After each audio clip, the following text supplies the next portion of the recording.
Two women shared a dressing room in 1957. Neither of them famous yet. Neither of them dames yet. Just two young actresses at the Old Vic, learning how hard this profession actually is.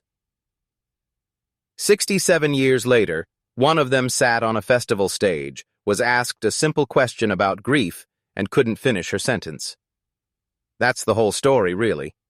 Everything else is just detail. People spent decades trying to decide whether Judi Dench and Maggie Smith liked each other.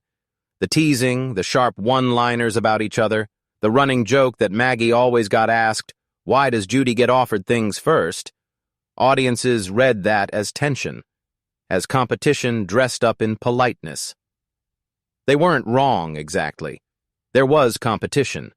Two extraordinary actresses born weeks apart, rising through British theatre at the same time, chasing the same small pool of great roles written for women. Of course there was competition. That's not scandal.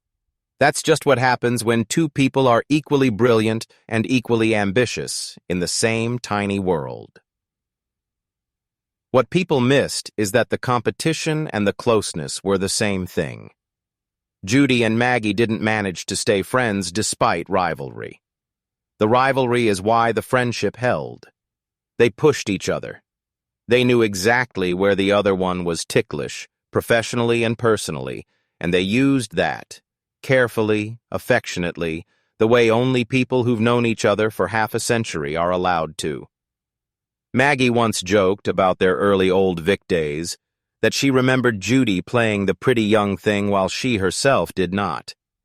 It's a throwaway line, but underneath it is the entire brutal logic of an actress's career: how you're cast, what you're allowed to play, how the industry decides your worth before you've said a single line. They lived through that together. That's not friendship in the soft gray, eating card sense. That's something closer to survival. If you only know Maggie Smith from the last 20 years, you know her as a weapon. One eyebrow from Professor McGonagall could end an argument. One line from the Dowager Countess could flatten a room. She built a whole late-career persona out of precision cruelty, delivered without raising her voice. It's a brilliant persona. It's also incomplete. Long before Hogwarts and Downton, Maggie was the actress who stood toe-to-toe with Laurence Olivier and didn't blink.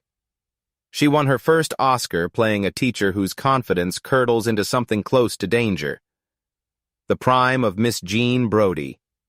She won her second playing an actress falling apart in the middle of an awards ceremony, California Suite. She did Shakespeare, Broadway, West End comedy, Merchant Ivory dramas. Range was never the issue. The issue was that the public eventually decided which one note to remember her by.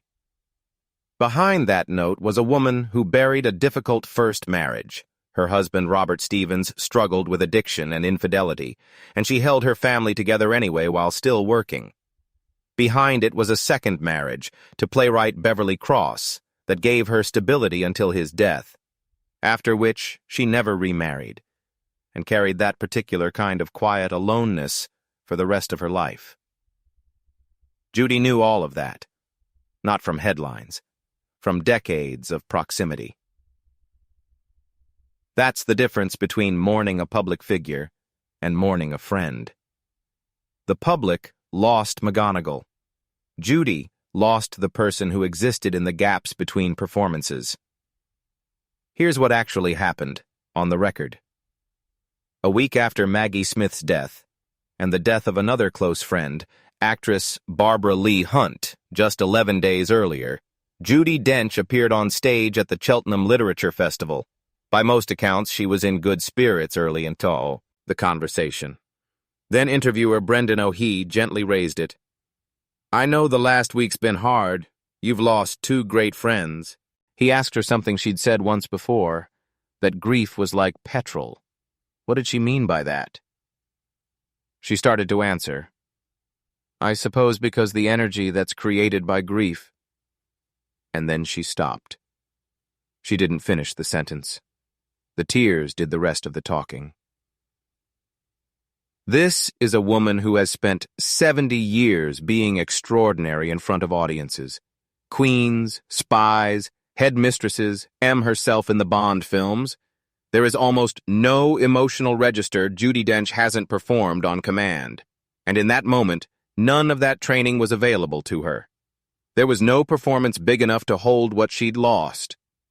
That's worth sitting with, because it tells you something no tribute reel or headline can. This wasn't professional loss. This was personal. There's a quieter story running underneath all of this, and it's about what Judi and Maggie did to the idea of aging actress as a category. Their generation of British actresses watched the industry try to write women out once they passed a certain age. Smaller parts, softer parts. Eventually, often, no parts.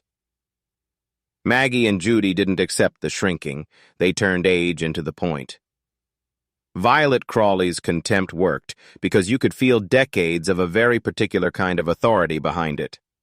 McGonagall's patience felt earned, not written. Judy's M wasn't a decorative cameo in the Bond franchise. She ran the room. Neither woman apologized for getting older on screen. They made getting older interesting. That's their real legacy, arguably bigger than any single award. Two women who proved a career doesn't have an expiration date, it just changes shape. And now that shape has changed again. Maggie is gone.